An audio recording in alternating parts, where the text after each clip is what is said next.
Assalamu alaikum and very good morning to all of my dear students. A warm welcome once again in this live session of today's class, and we are discussing about regarding the frictional force. And in our previous class we have done some numericals, and today we will start with the same. We will solve some problems which are very important for examination point of view and also for competitive point of view. Hope everybody is going fine. और आज जो हम numerical करने जा रहे हैं, चलिए numerical note करिए. फर्स्ट न्यूमेरिकल आज का जो है एक इंपॉर्टेंट न्यूमेरिकल है. A block of mass 10 kg. A block of mass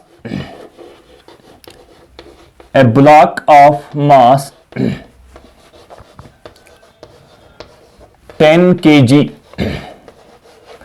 A block of mass 10 kg is placed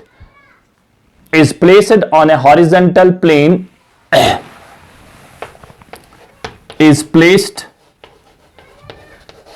A block of mass 10 kg is placed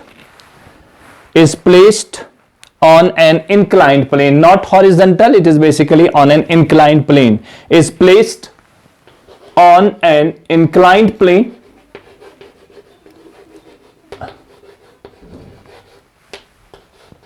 at an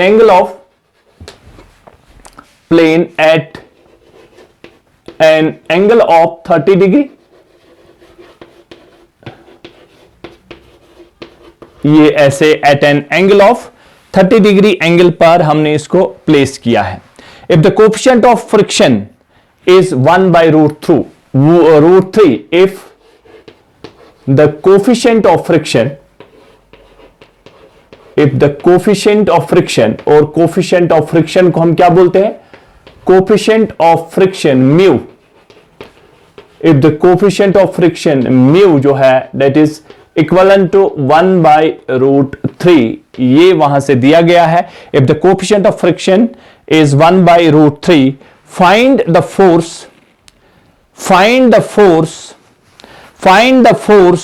of limiting friction. Find the force of limiting to just push. Find the force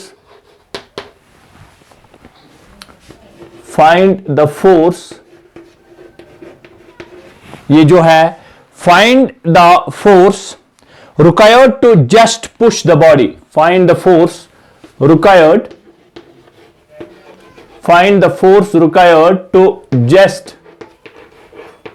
to just push the body,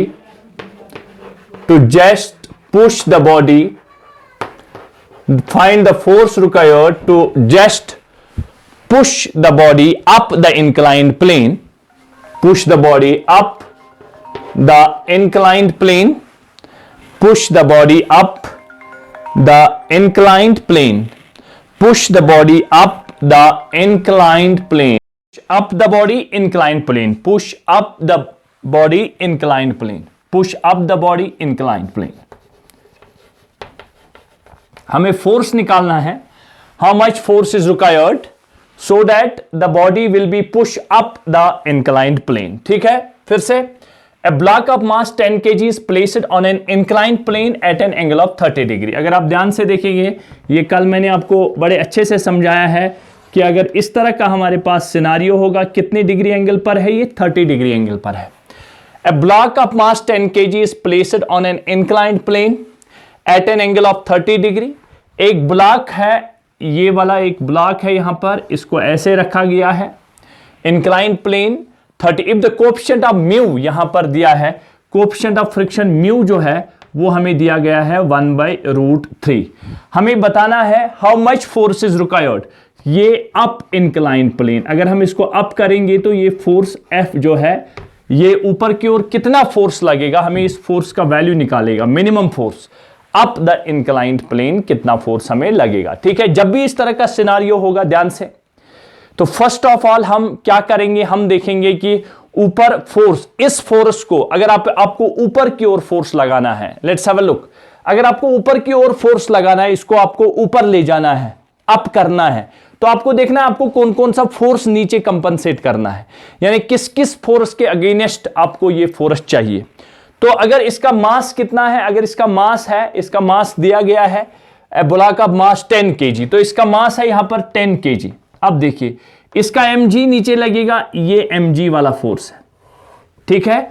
इसको resolve करिए तो यहां से एक force लगेगा ऊपर, जिसको आप बोलते हो नॉर्मल रिएक्शन, ये मैंने आपको समझाया है। ये mg का एक कंपोनेंट इधर जाएगा, ये भी थीटा एंगल होगा, तो ये बनेगा इधर mg cos ऑफ थीटा, ये mg cos theta R balance करेगा, और यहां से जो फोर्स लगेगा वो है f mg sin theta, mg sin theta, और थीटा कितना है 30 डिग्री, ठीक है। तो ये 30 डिग्री है। एक चीज तो एक नीचे वाला, इसको इस वाले को जब आप इधर फोर्स लगाना चाहते हो, ध्यान से देखना है, ये मैं कल वाला फिर से समझाता हूं, अदरवाइज मैं इसको डायरेक्ट फार्मूला पुट करके भी आंसर निकाल सकता था। ये इधर अगर आप फोर्स लगाना चाहते हो, अगर आप इसको ऊपर ले जाना चाहते हो, तो जो आपको फोर्स इधर लगेगा, एक तो mg sin थीटा आपको अपोज करेगा, दूसरा ये F इधर लगाओगे तो फोर्स ऑफ फ्रिक्शन भी इधर लगेगा, तो उसको भी आपको अपोज करना है। कल मैंने बोला था आपको ये F जो है, ये F upward force, pulling force F, ये किसके बराबर होता है, ये बराबर होना चाहिए मिनिमम एक तो mg sin 30 plus force of friction F, ये ऐसा होना चाहिए फोर्स ऑफ फ्रिक्शन F, और ये वाला मिनिमम रिक्वायरमेंट है हमें, ये मैंने कल भी आपको समझाया था, फिर से मैं समझा रहा हूं, ठीक है। अब मैं इसी चीज को कैसे देख लूंगा ध्यान से, तो मैं इसको F को लिख सकता हूं mg sin 30, और इस F को लिख सकता हूं म्यू आर, याद आया कुछ, इस F को लिख सकता हूं मैं म्यू आर, और म्यू को क्या लिख सकता हूं म्यू आर, और आर को क्या लिख सकता हूं r is equal to mg cos theta, r is equal to mg cos theta. तो क्या लिखूंगा इसको मैं, F is equal to mg sin 30 plus mu mg cos 30, ठीक है। तो ये F क्या बराबर होगा, ये होगा mg म्यू, तो mg बाहर, ठीक है, अंदर बचेगा sin 30 प्लस म्यू cos 30। अगर आपको याद होगा कल डायरेक्ट हम ये फार्मूला लेके आए थे, तो आप डायरेक्ट ये फार्मूला भी लिख सकते थे, वहां था mg sin theta plus mu cos theta, ये डायरेक्ट भी फार्मूला आपको अप द इंक्लाइन प्लेन पर, ये डायरेक्ट फार्मूला आपको याद होनी चाहिए, mg sin theta plus mu cos theta, mg sin 30 theta के बदले 30 प्लस म्यू cos ऑफ 30, ठीक है। मेरे ख्याल से अब इसमें कोई प्रॉब्लम नहीं होनी चाहिए। और अगर आप इसको क्या कर सकते हैं, sin 30 किसके बराबर होता है, शाबाश, sin 30 होता है 1/2, और वो होता है 1 और ये जो है √3/2, cos 30 √3/2, तो क्या आएगा, ये आएगा F is equal to m के बदले अगर आप 9.8 रख, सॉरी m है 10 और g के बदले आप रखोगे 9.8, sin 30 हो गया 1/2 प्लस म्यू कितना है, म्यू हमारे पास है 1/√3 इंटू ये है √3/2, ठीक है। ये ऐसा करके आपको आना चाहिए। चलिए इसको देखिए, इसको नोट करिए यहां तक, फिर हम आगे चलते हैं। चलिए तो यहां इसको 10 इंटू ये हम क्या लिख सकते हैं, F is equal to 10 into 9.8 that is 98, ठीक है, इंटू 1/2, ठीक है। इसको क्रॉस करिए यहां पर 1 ये बनेगा √3 और नीचे बनेगा ये 2√3, ठीक है, √3 इंटू 2√3, ठीक है। ध्यान से देखिए इस पॉइंट को, ठीक है। तो ये यहां पर प्लस है, ठीक। चलिए इसको यहां पर लिखते हैं, तो F कितना आएगा हमारे पास, F आएगा 98 इंटू ये क्रॉस करिए 2√3 प्लस 2√3 प्लस 2 इंटू 2 4√3, ठीक है, 2√3, ये बनेगा F is equal to 98 into 2√3 plus 2√3 4√3 divide by 4√3, तो 4√3 कैंसल आउट, तो F जो हमारे पास आ गया वो आ गया 98 न्यूटन। ये एक इंपॉर्टेंट प्रॉब्लम है, इसको ध्यान से चेक कीजिए, ध्यान से इसको करने की कोशिश करिए, ठीक है। चलिए, ठीक है, ये इसका आंसर आ गया। चलो इसको मैं फिर से आपको क्लियर कर देता हूं, ध्यान से देखिए, मैं इसको रिपीट करूंगा एक बार, ध्यान से देखना है आपको क्या करना है मुझे। अब देखिए, थोड़ा कैलकुलेशन फिर से करेंगे क्योंकि कैलकुलेशन में आप बहुत ज्यादा तेज हो। हमें ये पुलिंग फोर्स, ये ऊपर वाला फोर्स F निकालना है। अगर आपको मिनिमम फोर्स रिक्वायर्ड तो अगर हमें किसी बॉडी को अप द इंक्लाइंड प्लेन ले जाना है, F वो एक तो mg sin 30, क्योंकि ये नीचे लग रहा है और फ्रिक्शन नीचे लग रहा है, इसके बराबर होना चाहिए। F is equal mg sin 30 plus F। तो इस F को क्या लिख सकते हैं? F को लिख सकते हैं mg sin 30 प्लस F जो है, इस F को क्या लिख सकते हैं? म्यू आर, क्योंकि F is equal to mu r, बार बार ये चीज मैंने आपको बोली है। तो इसको क्या लिख सकते हैं? F is equal to mg sin 30 plus mu R को क्या लिख सकते हैं? mg cos 30, आर के बदले mg cos 30, क्योंकि ये दोनों आपस में बैलेंस हैं, ना ये नीचे जा रहा है ना ये ऊपर जा रहा है, इसीलिए इन दोनों को इक्वल रखते हैं। F is equal to mg दोनों के साथ है, बाहर रखो, अंदर sin 30 प्लस म्यू cos 30। ये डायरेक्ट फार्मूला भी आप लगा सकते हैं जो हमने कल अप द इंक्लाइंड प्लेन पर लगाया था। F is equal to m 10, g 9.8, sin 30 1/2, ठीक है, plus sin 30 1/2 plus mu 1/√3, cos 30 √3/2, ठीक है। अब ध्यान से देखिए, इस चीज को ध्यान से देखिए। तो F इज इक्वल टू 98, ठीक है, ये इंटू है 1/2 प्लस इसको करिए, क्या बनेगा? ये बनेगा √3, इन दोनों को क्रॉस किया √3 और ये बनेगा 2√3, ठीक है। तो यहां आते हैं, ये बनेगा F is equal to 98 into √3, ये प्लस है तो क्रॉस हो जाएगा, 2√3 प्लस 2√3 डिवाइड बाय 4√3, तो ये बनेगा F is equal to 98 into 4√3 divide by 4√3, तो ये कैंसल आउट हो गया। F is equal to 98 newton आपका आंसर आ गया, ठीक है। अच्छे से प्रैक्टिस करिए, 2 बार मैंने दिखाया, एक बार खुद भी करिए, आपको एज इट इज याद रहेगा, इसमें कोई परेशान होने वाली बात है नहीं। अप द इंक्लाइन प्लेन पर आप डायरेक्ट फार्मूला याद रख सकते हो, mg sin theta plus mu cos theta, और शायद cos theta plus mu sin theta down the incline plane जब हम जाएंगे तब ये चीज हमें देखने को मिलेगी, ठीक है। चलिए आगे चलते हैं। चलिए नेक्स्ट क्वेश्चन हम लेते हैं हमारी बुक से। चलिए, आप जब तक मैं बोर्ड को रब करूंगा तब तक आप बुक निकालिए, जिसके पास ये बुक है जल्दी करिए, उतना टाइम नहीं है। अब हम इसी से कुछ न्यूमेरिकल्स लेते हैं, चलिए जल्दी करो। चलिए कॉपी, ये बुक निकालिए, शाबाश, उसी से कुछ क्वेश्चंस को हम लेते हैं।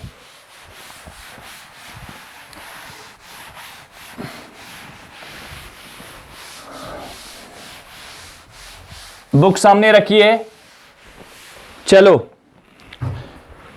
आ जाओ। Problems friction 5.10 page number 281, page number 281 पर आते हैं और क्वेश्चन, पहला क्वेश्चन हम लिखते हैं, बड़ा ही इंपॉर्टेंट क्वेश्चन है। चलिए सभी को बुक नजर आई, समाज होते कडबलिस माशाल्लाह किनमस दासलोत हेंदवेंती खदमी नमंदोन 8 वर्ष आसन है हेंदवेंत प्लास्टिक तो गए सब बुक तिवार कर, ठीक है, तय पे यीच उम्मीद। A vehicle of mass m is moving on, question है, चलो मैं लिख के देता हूं क्योंकि बुक तो आपको अभी नजर नहीं आएगी, उसको ढूंढ के रखना है। A vehicle of mass m is moving, a vehicle of mass m is moving, a vehicle of mass m is moving, a vehicle of mass m is moving on a rough horizontal road, on a rough horizontal road, on a rough horizontal road, on a rough horizontal road with momentum p, with momentum p, with momentum p, if the coefficient of friction between the tires and the road, if the coefficient of friction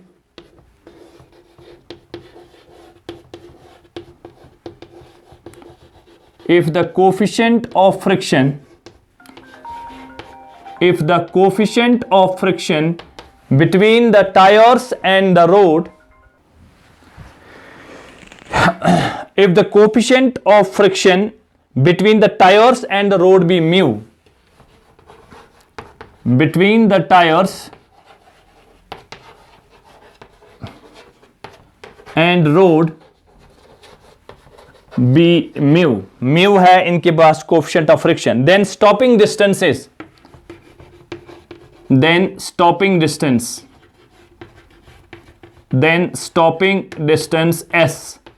is, answer देखिए क्या क्या है इसमें। पहला वाला option इसने दिया है वो है p by 2 mu mg, B option है इसका p square by 2 mu mg, p square by 2 mu mg, C option है p by 2 mu m square g, और डी ऑप्शन है p square by 2 mu m square g। ये हमारे पास इसका last वाला option है। ध्यान से देखिए करना क्या है हमें, पहले क्वेश्चन को फिर से एक बार पढ़ते हैं कि a vehicle of mass m is moving on a rough horizontal road, एक हॉरिजॉन्टल रोड है, इस हॉरिजॉन्टल रोड पर एक व्हीकल मूव कर रहा है, ऐसे एक व्हीकल है जो मूव कर रहा है, is moving on a rough horizontal with momentum p, इसके पास जो मोमेंटम है वो मोमेंटम p है। तो ध्यान से देखना है, अगर इसके पास मोमेंटम p है तो इसके पास कुछ वेलोसिटी v होगी, because p is equal to mv, किसी वेलोसिटी के साथ ये जा रहा है, बिकॉज अगर मोमेंटम है तो डेफिनेटली इसके पास एक वेलोसिटी है। तो p is equal to mv, अगर ये आगे जा रहा है ऐसे तो इसका मतलब फ्रिक्शन पीछे लग रहा होगा ऐसे।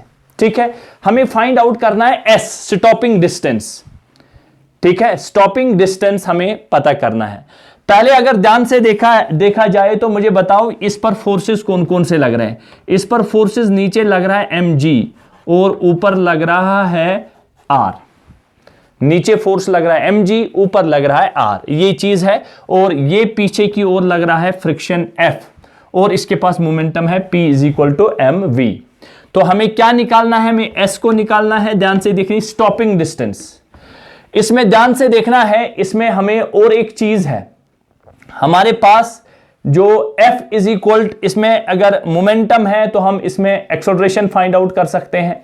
इसकी इनिशियल वेलोसिटी अगर u है, इनिशियल वेलोसिटी क्या है, इनिशियल वेलोसिटी अगर इसकी u है और फाइनल वेलोसिटी, तो इसका मोमेंटम कितना हो गया, p is equal to mu, ये इसका इनिशियल मोमेंटम बन गया, ये इसका क्या बन गया, इनिशियल मोमेंटम। और यहां पर आते हैं, अगर इसका फ्रिक्शन f है तो f को क्या लिख सकते हैं, f is equal to mu R, ये अभी तक हमने 1000 बार देखा, f is equal to mu R, तो f को क्या लिख सकते हैं, म्यू आर को क्या लिख सकते हैं, mg।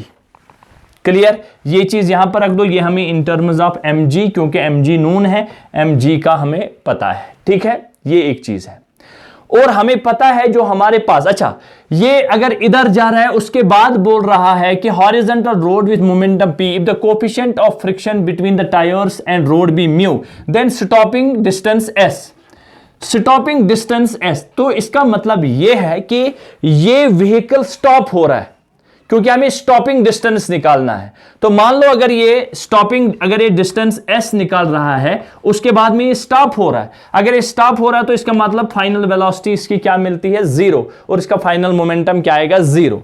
ये स्टॉपिंग डिस्टेंस s, तो इसका मतलब ये कब रुकेगा है, ये व्हीकल कर रुके, अमे मतलब गो अपोजिटस मन ये डे एक्सेलरेट गसान, एक्सेलरेशन मिलान क्या मिलान डे एक्सेलरेशन। स डे एक्सेलरेशन कत बराबर, ये बराबर f, फोर्स ऑफ फ्रिक्शन कत बराबर f। तो अच्छा पाई f बराबर तेल f is equal to m a कत बराबर, सह बराबर f डिवाइड बाय m, गो डे एक्सेलरेट गसान, एक्सेलरेशन लगान पत कुन छना, बिकॉज ये गसान, ये रुकान, ये व्हीकल रुक रहा है, इसका मतलब ये स्टॉप हो रहा है। स्टॉप हो रहा है तो ये डी एक्सेलरेट धीरे धीरे हो रहा है, और वो deceleration a is equal to F divide by m, ठीक है। और ये फ्रिक्शन अपोजिट में लगेगा, डी एक्सेलरेट हो रहा है, ये f is equal to minus F by M.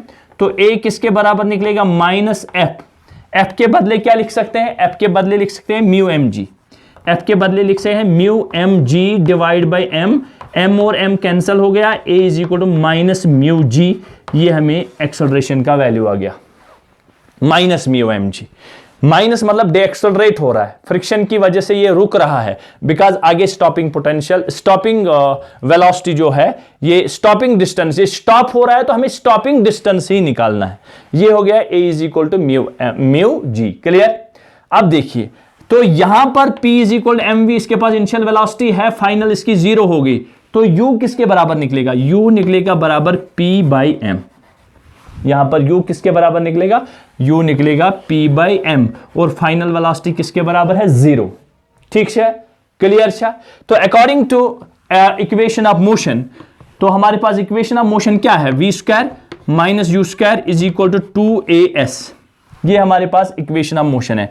ये 0 है तो s निकालना है, तो ये स्टॉपिंग डिस्टेंस है, ये 0 है, s किसके बराबर निकलेगा, minus u square by 2a।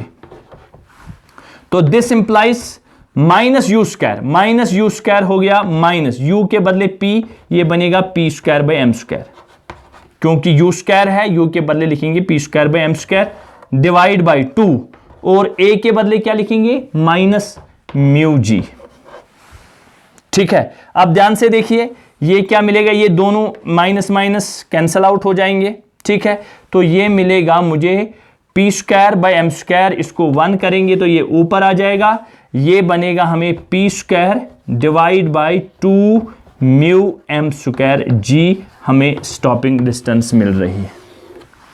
S is equal to p square 2 mu m square by g. Last वाला ऑप्शन देखिए, ये वाला ऑप्शन देखिए, p square 2 mu m square by g. Clear cut. फिर से मैं बोल रहा हूं, किया क्या मैंने, A vehicle of mass m, इसके पास मास m है, is moving on a rough horizontal road, ये ऐसे चल रहा है with a momentum p, अगर इसके पास p मोमेंटम है, इसके पास कुछ वेलोसिटी होगी, and we know p is equal to mv, p किसके बराबर होगा, वो mv के बराबर होगा। तो p is equal to mv, इसका मतलब अगर ये स्टॉप हो रहा है, स्टॉपिंग डिस्टेंस, तो इसका मतलब अगर ये स्टॉप हो रहा है तो पीछे फ्रिक्शन लग रहा है, और अगर ये स्टॉप कब होगा तो ये रिटार्ड हो रहा है, तो मैंने उस एक्सेलरेशन को, फोर्स पीछे लग रहा है फ्रिक्शन, तो यहां पर एक्सेलरेशन कितनी निकलेगी, F is equal to m a is equal to F by m, और यहां से A का पता चला minus mu g, because F is equal to mu R, और जब F is equal to mu R, F is equal to mu m g, तो मैंने क्या किया, इनिशियल वेलोसिटी u है, मोमेंटम mu होगा, u का वैल्यू निकाला p बाई एम, और v square minus u square is equal to 2as, s निकाला minus u square by 2a, इनको पुट करके हमारा आंसर ये मिला। ध्यान से देखिए, इसको एक बार प्रैक्टिस करिए तो कोई परेशानी वाली बात होनी नहीं चाहिए, बड़ा इजी क्वेश्चन है। आ जाओ, हो गया, हो गया। चलिए अब हम इसी बुक के नेक्स्ट सवाल पर आते हैं। जो हमारा नेक्स्ट सवाल है उसको ध्यान से देखिए, बुक आपको अगर मिली होगी तो चलो क्वेश्चन नंबर 2 देखिए।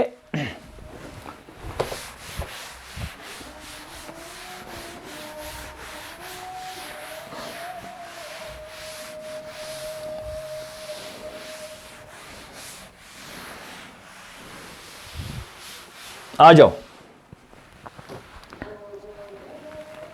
क्वेश्चन नंबर 2 है the coefficient of static friction, the coefficient of static friction mu of S. Question 2, the coefficient of static friction,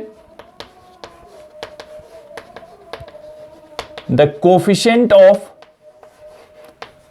static friction, the coefficient of static friction mu of s, the coefficient of static friction mu of s between block A of mass 2 kg, between block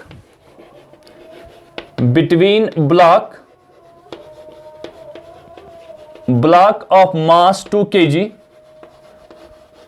between block of mass 2 kg, and the table is as shown in the figure, and the table as shown, and the table as shown is, यानी coefficient of friction जो है वो 0.2 है। What will be the maximum mass value of block B? What will be maximum value of mass B? हमें मास निकालना है, मास B का जो ब्लॉक है उस पर कितना मास है, so that the two blocks do not move, so that the two blocks do not move, so that the two blocks do not move, so that the two blocks do not move. The string and the pulley are assumed to be smooth and massless. The string and the pulley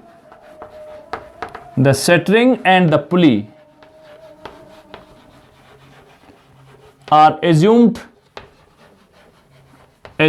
to be smooth and massless.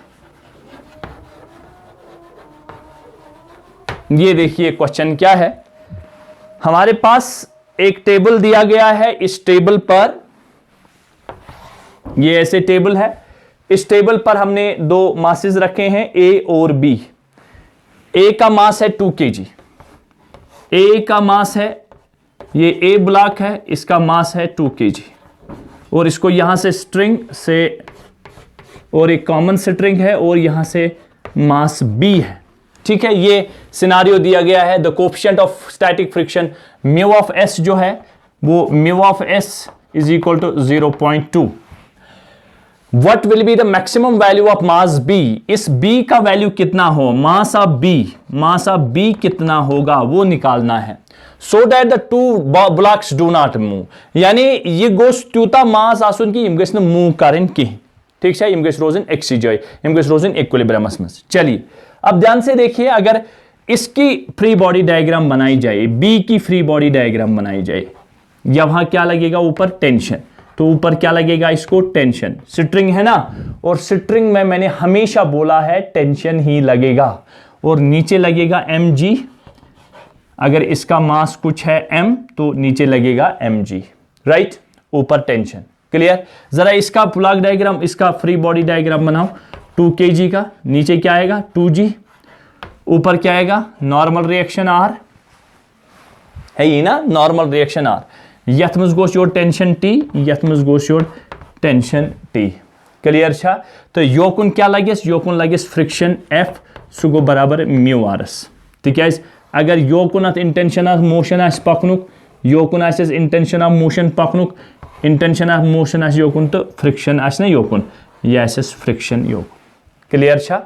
तलब बलेखा तेल यथ मज इस case में क्या 2g जो है, ये टेंशन यहां पर आते हैं T, ये T इज इक्वल किसके बराबर होगा, शबाश, यहां पर T is equal to mg के बराबर होगा। तलब मैं क्या लियो किस इक्विलिब्रियमस में ओड़े वनान यम गसन मूव करन कहीं, ये मेल मूव करन कहीं, तेल आस T बराबर mgs, T आस ना बराबर mgs। क्लियर छा? तला अगर नहीं मूव कर कहीं, ये T गस ना तेल आसुन बराबर म्यू आरस, T गस ना आसुन बराबर तेल म्यू आरस। यह गश्ना आसन बराबर म्यू आरस तल तेल के लिख बह टी अगर म्यू आरस बराबर ओस तेल के लिख बह एम जी कत बराबर एम जी बराबर अस टी बराबर म्यू आरस टी ना बराबर म्यू आरस मगर टी कत पाना बराबर एम जी एस टी गो एम जी है क्या लिखित म्यू आर कत बराबर 2g आर ना बराबर यतन इक्विलिब्रियमस मज यतन आर बराबर 2gs गो आर आना बराबर तेल 2gs क्लियर छा तेल लिखा बह एम शबाश M is equal to mu कूता शबाश म्यू कूता जी तो जी गो कैंसल आउट अत क्या रूद अत रूद 2 म्यू अत रूद 2 म्यू तो एम कथ बराबर तेल 2 इंटू 0.2 ना 2 इंटू 0.2 सो एम बराबर 0.4 kg गो एम गन बराबर मास ऑफ बी गन बराबर कथु 0.4 kg ये इसके बराबर होना चाहिए तब ये ब्लॉक मूव नहीं करेगा। ठीक है, ये हमारा क्वेश्चन नंबर 1 हो गया, क्वेश्चन नंबर 2 हो गया। ठीक है, इसको ध्यान से देखिए। और एक इंपॉर्टेंट बात फिर से मैं बोल रहा हूं कि अब एग्जामिनेशन के लिए आप लोग रेडी रहेंगे। उससे पहले मैं आपको एक डीपीपी सेंड करूंगा, उस डीपीपी के थ्रू जितने भी हमने सवाल किए हैं उनको ऑलमोस्ट मैं उस वाले में डाल दूंगा और उसके बाद में उनकी खूब सारी प्रैक्टिस होगी। फिर एक दिन बाद हम उसका एग्जामिनेशन ऑनलाइन करेंगे। ठीक है, इसीलिए जितने भी मैंने क्वेश्चन आपको दिखाए हैं, जितने भी न्यूमेरिकल्स मैंने दिखाए हैं, जितने भी कंसेप्ट्स मैंने पढ़ाए हैं, उन कंसेप्ट्स के थ्रू आपको बड़े अच्छे से जाना है। उन वीडियो लेक्चर्स को फिर से देखिए जिनमें हमने न्यूमेरिकल्स पार्ट ज़्यादा किया है, ताकि आने वाले एग्जामिनेशन में आपको कोई प्रॉब्लम नहीं होगी और आप अच्छा बढ़िया सा स्कोर करेंगे। इन न्यूमेरिकल्स को 1-2 बार प्रैक्टिस करिए। होप इंशाल्लाह आपको ये लेक्चर बड़ा अच्छा क्लियर हो गया होगा। नहीं हुआ तो 2 बार 3 बार वीडियो लेक्चर को प्रैक्टिस कीजिए, so that you will get a good score in your examination. Hope आप सब इसको अच्छे से देखेंगे। फिर से मैं बोल रहा हूं, thanks for this session, have a nice day, take care.